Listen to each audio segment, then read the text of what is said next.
I read the 10 worst rated manga of all time, with the first of these being Cena 1905. This manga is probably the strangest on this poorly rated manga list, being the sci-fi mecha story. It features two groups that are at war with each other. I wish I could tell you more, but there isn't really much of an explanation as to why the groups are fighting. The manga focuses on a few mecha pilots, as well as several warriors. Nothing too interesting or special happens in this manga, as it is short and generic. The reason as to why the factions are battling is never explained, and the characters are not explored in the slightest. All the reader can really gather is that one faction is slightly more peaceful and open-minded than the other. As you've seen, the one thing that makes this manga special is how the art is in color. While this may seem impressive, almost all the mechas are rendered with a 3D software program, and the rest of the art appears as if it was drawn around them. As this manga was created in 1999, these renders look pretty dated and out of place. The lighting is off, the textures stand out far too much, and overall they appear to be pretty simplistic. The creator of this manga is actually Mihori Kito, who is a prolific mecha mangaka. He's the guy who created the Bokurano and Narutaru mangas,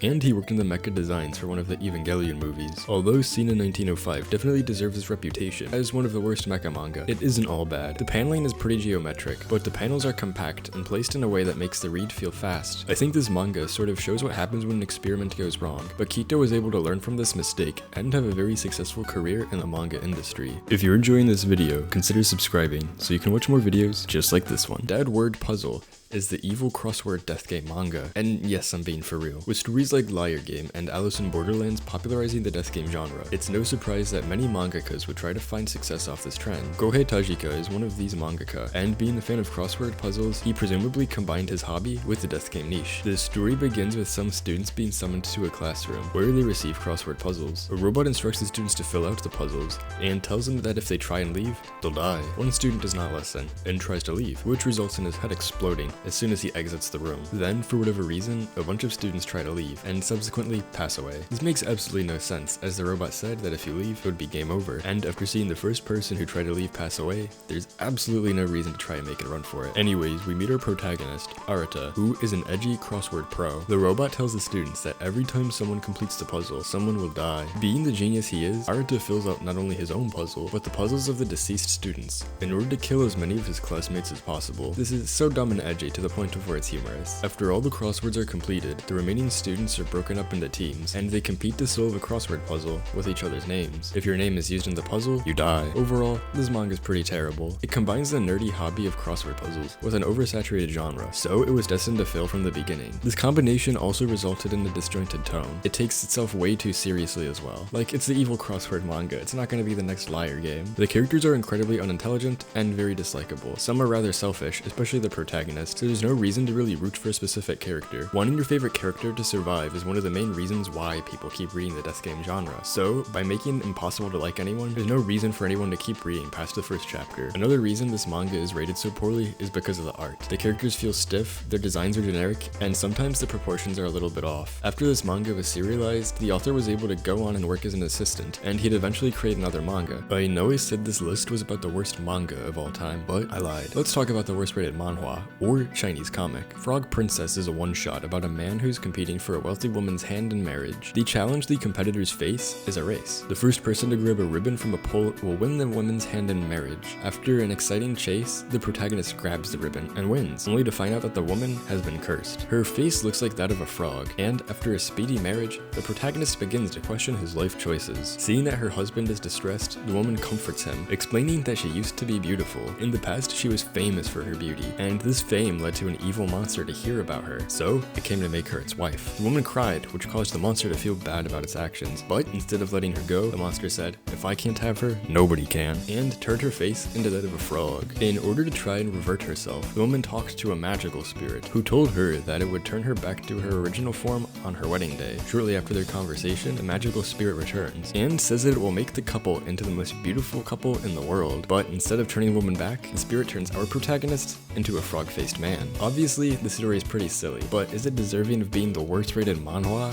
No, not at all. It blows my mind that this one-shot is this poorly rated. Yes, it's a goofy one-shot, but the art is good, the small jokes are actually funny, and the paneling is excellent. Compared to a lot of the top-rated manhwas, this one's just pretty average. There's a lot of significantly worse stuff out there, and I just don't really understand why Frog Princess is rated this poorly. The next manga serialized in the most competitive manga magazine, Weekly Shonen Jump. Bukura no Ketsume is about two vampire siblings who are bound together by a vampire blood oath. There are several factions in the world the brothers live in: the good vampires, the evil vampires, and the people who try to eliminate vampires. It's pretty much like how the ghoul factions work in Tokyo Ghoul. The brothers are part of the good vampire faction, and they try to help people and vampires alike. As you can tell, this is a pretty generic and overdone premise. The characters aren't very unique either, and you can really tell that it borrows a lot from works like Tokyo Ghoul and Ajin, where there's factions and monsters and whatnot. Despite the characters and story being weak, the art and paneling are pretty good. The reason this manga is rated so poorly is most likely because of where it's serialized, Weekly Shonen Jump. The audience of this magazine is very critical, so it makes sense that it receives such a poor rating. Overall, there's a lot worse stuff out there, but different demographics will be kinder with their ratings. The creator of this manga is pretty new to the manga industry, as this was their first attempt at making manga, and if they improve their writing, they'll most likely be pretty successful in the future. Unlike Bukura no Ketsume, Revenge Game deserves its poor rating. This manga features a girl named Matsue Sakura, who received an invitation to an event called Revenge Game. When she arrives, Sakura finds herself locked in an apartment with 5 of her classmates. The Revenge Game is run by another student, Sayonji, who is very rich. Apparently, the students are mean to him during school, so now he wants revenge or something. Sayonji forces the students to kill one person each day until there's one person left. The students can either kill each other with weapons in the apartment, or be killed by Sayonji with his evil computer program. I have no idea how this program works, as it isn't explained very well. At the same time, all the students are pretty bad people, so as a reader, you don't feel too bad when they perish. It's really just generic, doesn't add anything to do with the death game genre at all. Not to spoil anything, but the ending's pretty predictable and cliche. The art is a bit above average, but it isn't anywhere near good enough to make up for the poor writing. The author of this manga is Komachi Kurowa, and this was their first manga. Since then, they've published 2 other stories, one being part of an anthology manga about a card game, and the other a unique shoujo romance story. Despite their questionable start, they were able to go on and have a mildly successful career, and they've definitely improved over the years. The next manga comes from the Weekly Shonen Jump magazine. Build King takes place in the world where people are gifted with magical building abilities. One of these builders is Tankachi, and he aims to become the greatest builder of all time. This is pretty generic, and the building gimmick is very weak. This manga also utilizes a lot of gag humor, which is often overdone and sort of outdated. Every time I read one of these gag humor manga, I always see the same jokes and punchlines every time. Obviously, there are exceptions like Angel Densetsu, or more recently, One Punch Man, but the reason why those work, while stuff like Build King fails, is due to their stories. The main focus of One Punch Man is a conflict between the Hero Association and the Monster League, and it explores how that impacts the protagonist. And Angel Densetsu, the main story is the romance, and trying to clear the protagonist's name. The story comes first, while the humor comes second, which is what keeps people reading. In Build King, the opposite is done, and the story is incredibly weak. While other manga on this list were created by mostly inexperienced mangaka, Build King's creator is a prominent figure in the manga industry. Mitsutoshi Shimabukuro is the creator of the Toriko franchise, which is an award-winning comedy manga. It's serialized for 8 years, receiving 5 anime adaptations. Even the most experienced mangaka can make mistakes, and Build King is definitely an example of this. In the Room is another death game manga, but this time it's an isekai story as well. It features Keppei Yuki, who is a top player in a video game called The Room. One day, he wakes up in a cell with several strangers. A monster's in the next room over,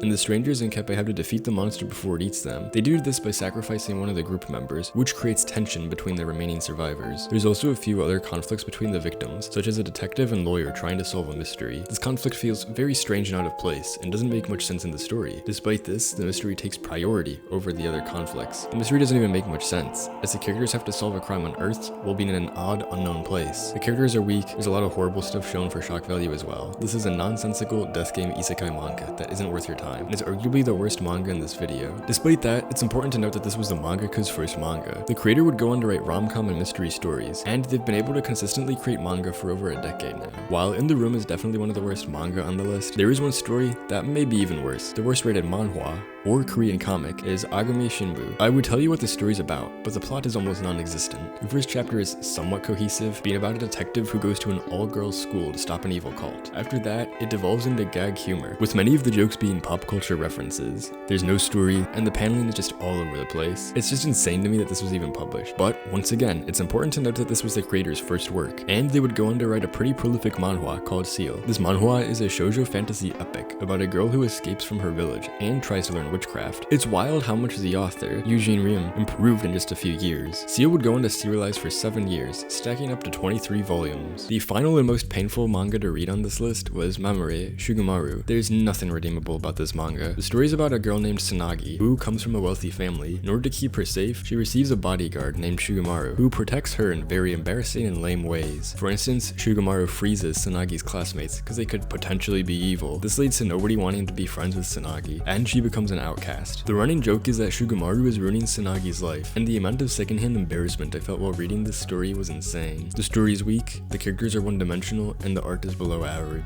There's no real plot as well, and most chapters are episodic. It's just an endless loop of Shugamaru humiliating Tsunagi while trying to protect her, and at the end of each chapter, everything goes back to normal. Near the end of the manga, this cycle is broken up by a few chapters, being about Shugamaru's backstory, but this feels very forced. The backstory itself is generic, as Shugamaru is like the loser of the family who's trying to prove himself. This manga is so bad that I just don't even want to talk about it. Later, gamers.